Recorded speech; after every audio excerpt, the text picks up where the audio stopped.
Hello and welcome to We Never Met, the podcast where I talk to strangers I've never met before, interesting people around Milwaukee. And today we have the the founders of Hatched. Yeah. Collectively together, right? Yeah. Allison and Craig. Correct. Yep. Mm-hmm. That would be bad if I messed up that already. We're already going downhill from the very beginning. So I guess to start off, why did you come up with this concept and how? Like, where did it come from initially to start your own bakery and to do that? Because that's tough to start your own business. I mean, I had never done it, but I'm assuming it's hard. It is. Yeah. It's not easy, that's for sure. Getting harder every day. Is it? Oh, yeah. It is. Yeah. Why is that? Just new things that pop up that we never would have thought about before. Okay. It's more than just, I'm going to make pie. There's so many details that go into it that when people are like, oh, I'm going to start a business, they don't necessarily think of everything that goes into it outside of the main reason why you'd want to start it. Right. It's like the fun idea of why you want to start, not all the administration and all the other stuff that goes on afterwards. The paperwork and dealing with taxes and all of all that fun all stuff. the fun stuff. Yeah, because no one talks about. We just make pie. That's all we do. That's all we do. All we ever do. Everyone else handles all the other Yeah, stuff. Because even when I freelanced video stuff, and that's annoying to do for taxes. Like, that's not even in my own business, but that's like already irritating. So I can't imagine like the scope of actually having your own business. So where did the idea come from initially? We've always wanted to start a business together. We just didn't know where and when it would be in our lives. And you know, we just happened to move back to Milwaukee after being gone for a while, and we decided we just wanted to do it. Yeah, we've been together for about 7 years now, and I've always been into baking. I've worked in the food industry for years and years and years, but baking was always my thing. Yeah. And it was my stress reliever, and when we got together, he saw that regardless of what I would do during the day, I'd come home and I'd bake, and I would bake for people. Oh, cool. And so he saw something in me from the start that I never saw. That's cool. He's like, you need to do this because you're already doing it, but you need to do it on a bigger scale. Yeah. And then it was just never the right time. And after being away, like he said, for so long, we came back to Milwaukee, and now there's this renaissance in the food industry here. Yeah. And we're like, this is our chance to really go for it. Yeah. We don't have anything right now. We don't own a home. We don't own anything. Oh, really? We don't have kids. Yeah. And we don't have any connections here of any kind. So it wasn't like we really were going to fall flat on our faces. It was either we're going to try it now and we fail and then we do something else, or we don't do it and then we regret it. Yeah. And so we just launched and we're like, let's go for it. Yeah, you weren't worried about they're going to take away our house if we did that doesn't work. It's very low risk right now. So they're not going to take away our dog. Nobody. Yeah, nobody is. So where were you guys before you came back here? Are you originally from Milwaukee? Yeah. Okay. Yeah, we both are. Okay. I grew up in the Tosa area, and he grew up about 10 minutes away, just in the Milwaukee-Tosa border. Graduated from UWM, 5 years ago now? Mm-hmm. Okay. So, Milwaukee's home, and we left. I wanted to be an organic farmer, so went out and did that. Ended up in Door County for a few years. Allison was with me the entire time. Mm-hmm. And she was also working in other bakeries and stuff along the way. Yep. And we decided our time in Door County was up, and we traveled for about 4 months and then moved back to Milwaukee. So we really didn't have anything going on. Yeah. Nope. You're just like, why not? Well, why not? We quit our jobs, moved into a van with our dog. And then how was that experience? Like, was that scary at all? Like, just like quitting your jobs and just being like, all right, we're going. Well, you know, we consciously made the choice. We consciously made the choice. Yeah. We saved up money for it, and we said, "Here's our budget. We've got a pocket full of cash, and when it's gone, it's gone." Yeah. Unless we get lucky in Vegas, and we didn't. We didn't really try either. Yeah. No. We won $20. Yeah. But so that was the perfect time to do that. And that was also our honeymoon too. So it was like our time to. Well, we don't know what we're gonna do. We don't have a plan once. Yeah. We leave Door County, so let's just take this time. Yeah. It's the same thing with like starting the business. If we don't do it now, we're never going to have this opportunity again. Yeah. Right. And living in Door County, it's such a seasonal place that you work one season and then the winter is dead. Yeah. And we're like, well, we'll finish out this season. Yeah. Pack up our stuff. Nope. Take our dog, and we'll just leave. see where the wind takes us. Yeah. So Yeah. where does the name come from? Where does Hatch come from? That comes from me growing up with my mom and my grandmother. Okay. That my grandmother passed away when I was very young, but my mom always tells stories about her. Okay. And just things that she would say. And so now my mom obviously says them as well. And she's Yeah, like, yeah. oh yeah, my mom used to say that when I was little. So I grew up with my mom always saying that anything that was new, a new idea, a new baby, anything like that was freshly hatched. Oh, okay. And so hatch kind of just stuck in my mind of whenever we had this chance to do our own thing, Yeah. this new fresh idea kind of coming out on our own, Yeah. we're hatching. Yeah. That's cool though. I like that. So it's just really coming into my own and being my own person and doing my own thing. Yeah. So that's really where it comes from. So I know it doesn't Yeah. make a lot of sense with pie, but Well, it I makes don't sense really once you tell the story. Yeah. Yeah, exactly. And it doesn't have to, you know. Yeah. As long as it makes sense to you, it's Yeah. that's all that Yeah. matters. Yeah. But so scaling your business from like the start, because you guys are in a ton of different like coffee shops and places around Yeah. here now. Like, what was the initial I guess process of doing that? Like reaching out to people and being like, hey, take our had pies. no plan. Take our This just happened. Did it really? Yes. It really did. That's so crazy. Yes. So, Yes. it was not last summer, the summer before. So summer of 16, we were kicking around the idea of doing this. Yeah. That And was 17. 17, sorry. Yes. And then I was looking all over the city for a commercial kitchen, and I was just couldn't find one. I knew I didn't want to share one.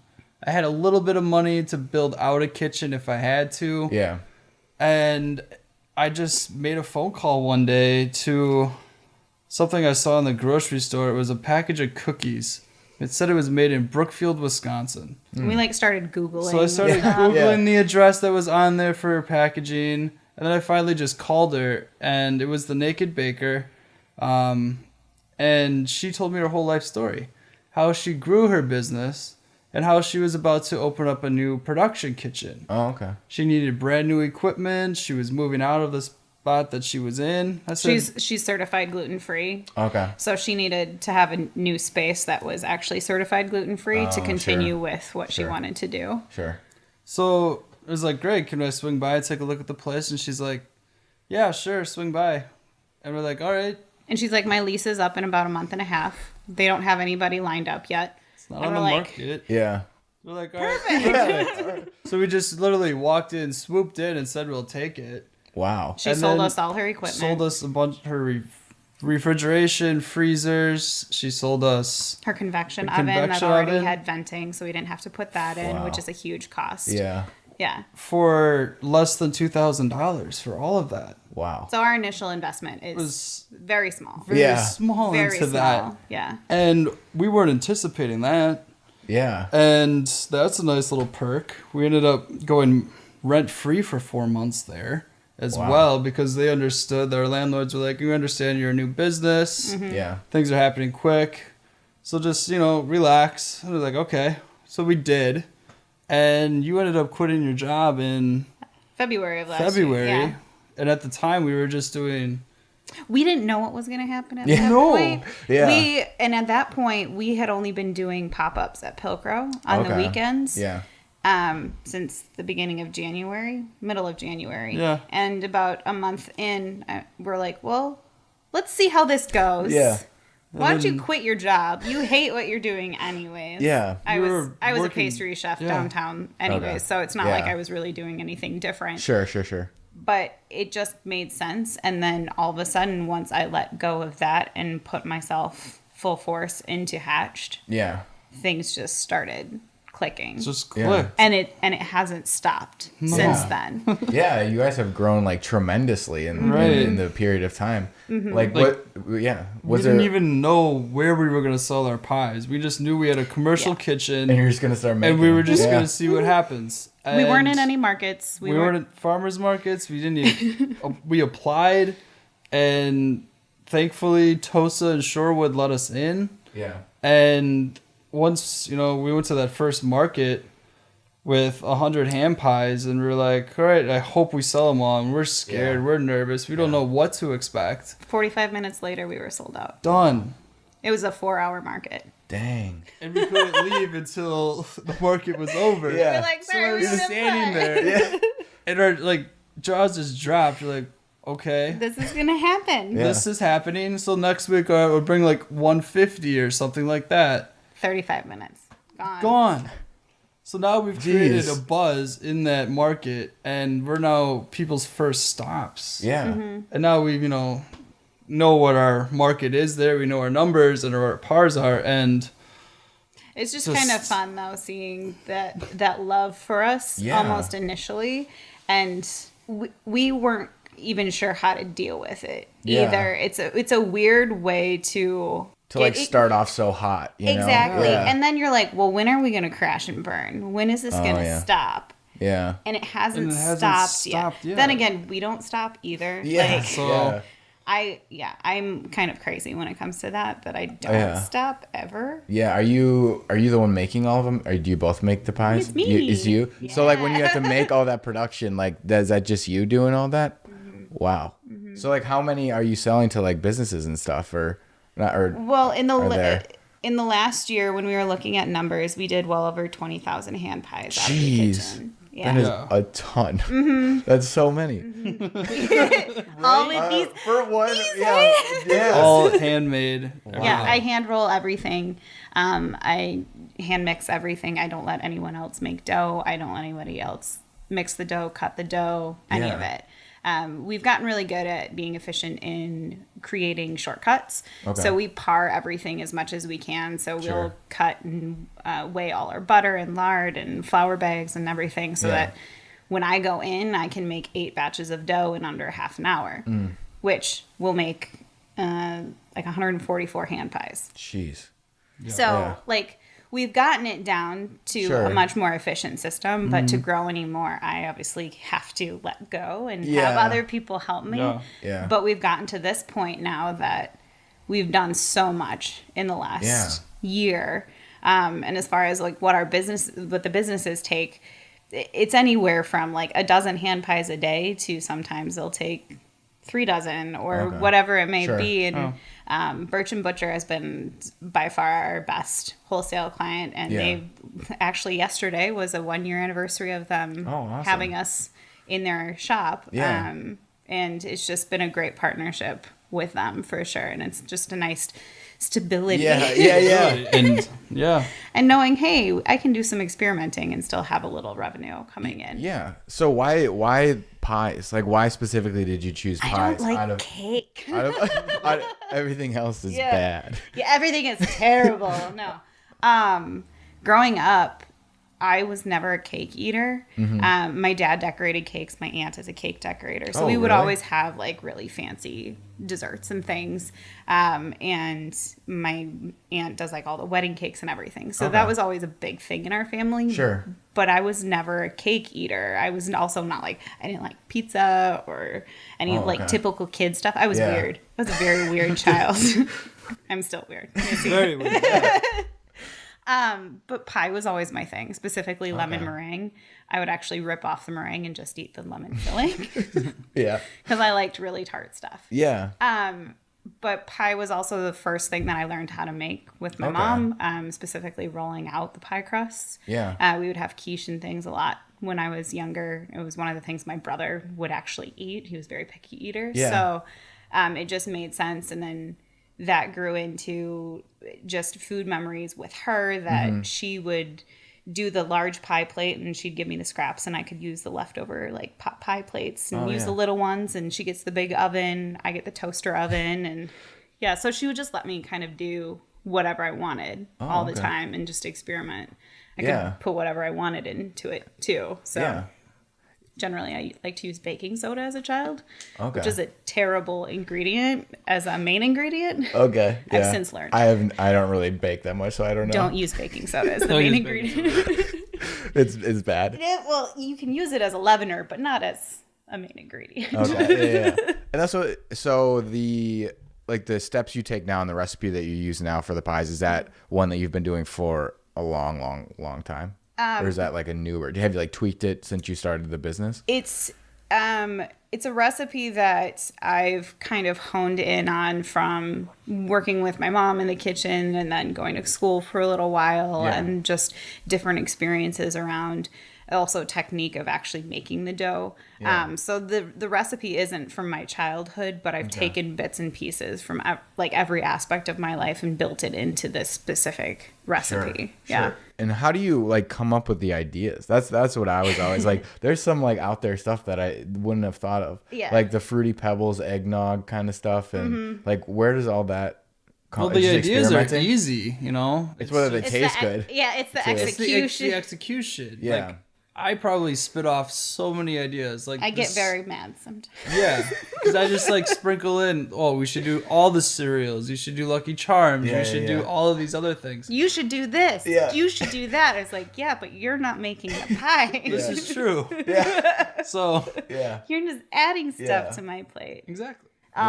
But as far as like inspiration goes, like I could even see like a color and go off of that, or I see different flavor combinations and I'm like, ooh, I really like that, but I would change out this aspect of it. Sure. Or I taste something and I'm like, I really like this. How can I transfer this into a pie? Like right now I'm working on a carrot cake hand pie. Oh, that sounds really good. Which I'm also going to make into a 9-inch pie as well. So it's like all the components of a carrot cake, but in pie form. So I've deconstructed it and then reconstructed it into pie. Yeah. Which, why I would do that, I don't know.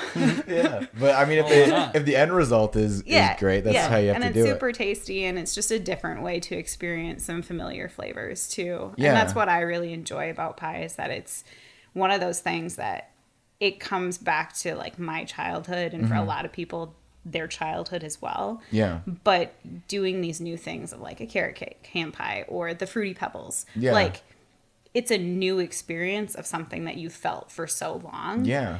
And so it's that idea of like nostalgia and keeping vintage, but still using new ideas and new techniques. So what are some of you guys' like favorite pies? Did you just start making stuff that you liked and then sold that pretty much? Is that pretty much? Yeah. And like, I like these flavor combinations, so I'm gonna start here. Yeah. Because what's your favorite like pie that you guys make? Or probably the cherry pie. Yeah. It's not sweet, it's tart. I like it.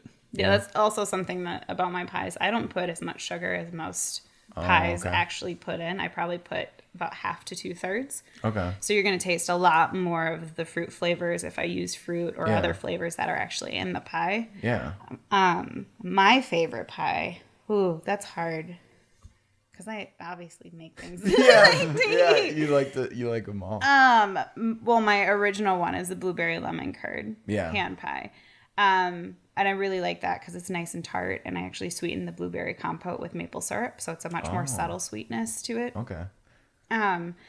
But I also really like this carrot cake. That sounds really good. Yeah. Is there ever a point that you guys make something, like you have an idea and you get to the end result, you're like, what? This is not Why good. did I do this? All the time. This is a bad. What was like a recent one that didn't work? Like you're like, oh, this is a good idea, but in reality, it's. Well, and some of them that the initial execution of it is pretty terrible, and then I just start hacking away at it. I'm like, okay, how can I make this? Obviously, this portion isn't going to work the way that I thought it was. So how can I shift that idea?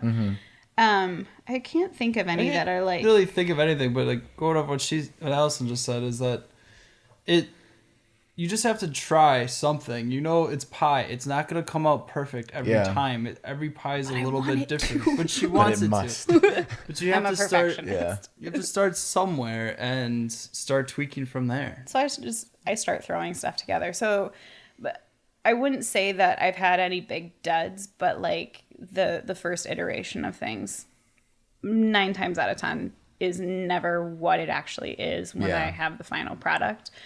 So like case in point, my honey matcha custard pie that I'm doing for Pie Day and St. Patrick's Day. Yeah.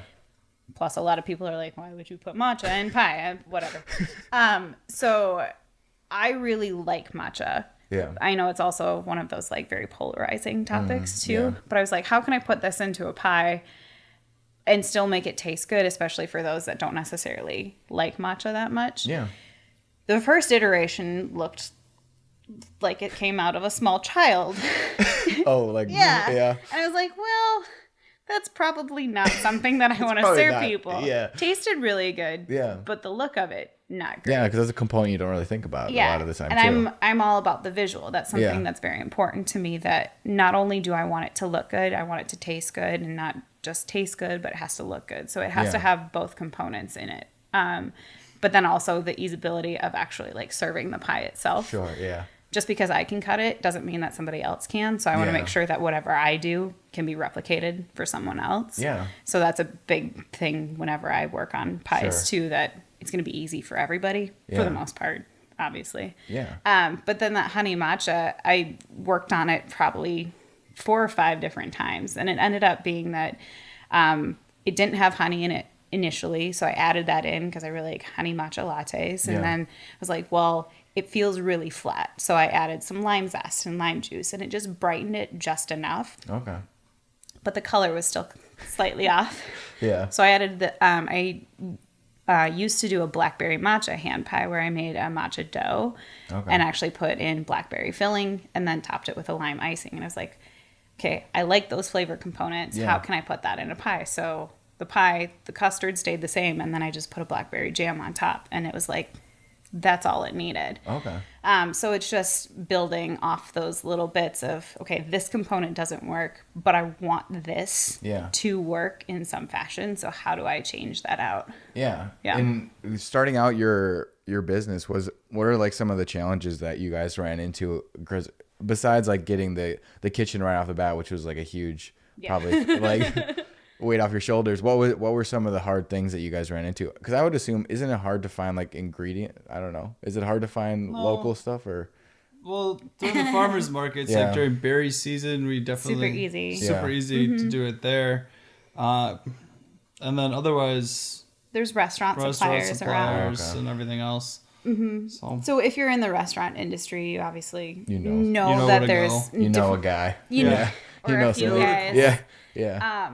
But as far as getting set up with that and understand it, like we've been set up with a distributor. Yeah. But it's having the time to actually sit down and go through their list and make sure that they have what we want to order. And if they don't have it, where else are we going to source it from? Yeah. And because we've grown so fast, there isn't that time. So we've ended up having to just go run all our errands all the time rather than having it come to us. Yeah. Which once we actually have that, it will help immensely. Yeah. It's unfortunate that we just don't have the time to sit down and actually take care of that. So finding the ingredients isn't that hard. It's just the organizing of everything. Sure. Is that how it's kind of come for you with the bit? It's like kind of the organizational stuff is the stuff you didn't think about at the beginning.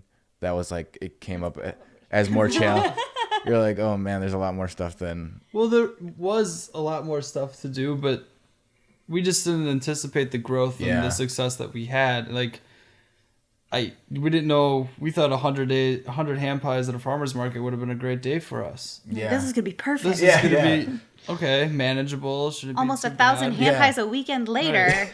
I should also mention that I still work full time right now and have been for the last year. Oh, really? Yeah. Okay. So it's really just Allison right now. Yeah. But and I'm going a little crazy. And I'm about to make that, decision. Yeah. If I come on, hatched full time. Yeah, come on, hatched full time, and yeah. So so far since you guys have had such a insane growth, what has been like the coolest experience for you guys so far? Like from interacting with someone, or maybe like someone knew who you were because of the pies, or like, has there been any like really defining moments for you as far as the business so far? Being in Edible Milwaukee 2 times in a row. Oh yeah. Like that was really cool. How viral all of this has become. Yeah. That, we were just talking about marketing and what our budget is for marketing, and we were just thinking the past year, we haven't spent anything. Yeah. We didn't do anything. It's all been social media. It's been Facebook. It's been Instagram. Sure. It's the face. We don't have a website. We still don't have a website. Yeah, don't need one again. We do need one. And we're working on that now. Yeah. So how viral everything just took off, and the publication and the recognition we've had. On Milwaukee reached out to us. Yeah.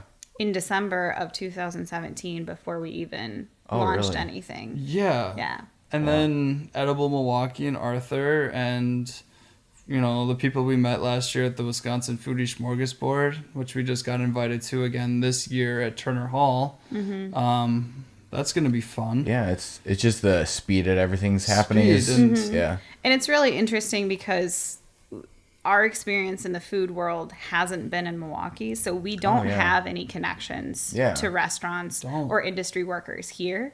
So for us to have this type of growth without any connection already is pretty remarkable. Yeah. And I mean, we don't take that for granted by any means. Like, we're very thankful, and we understand we are very fortunate for that, because we wouldn't be where we are without the support of all of these other restaurateurs that are like, this is really great. Like Birch and Butcher taking us on a whim. Basically, they had only been open 4 months when they're like, hey, we're trying to get some pastries in here. Do you want to do this? And we're like, you don't even know me. But I do. Sure. Yeah. And from that, we've grown because we've been partnered with Birch and Butcher. Gregory Leone from Amalinda has been a supporter since day one. Yeah. He's kind of the reason why I took the leap of like, okay, I should do this. Yeah. I went to a Milwaukee Film Festival film, and I went to one of the discussions afterwards. Yeah. And I am not a person that speaks up in large groups of people. Yeah. And it was like 75 people, and I actually raised my hand and asked a question. And I asked the question of, how do you cope with starting a business? Yeah. What do you do when things get really hard? Yeah. Because obviously everybody asks, like, how do you start a business? What do you do? It's like nobody ever talks about the coping mechanisms that go with it. How do you deal with the stress? Yeah. And Greg initially was like, wait, you want to start a business? Don't do it. Yeah. Don't do it. But can you back out now? Don't do it. Don't do it. Yeah. And I was wearing a Baker's Gonna Bake sweatshirt. And he's like, I'm guessing you're a baker. I was like, yes. Yes, I am. But I was like, what do you do yourself? And really, they all gave great advice of creating a support system, being patient with yourself, and understanding that there's going to be mistakes. Yeah. And it was kind of just that stepping point of like, okay, I can do this.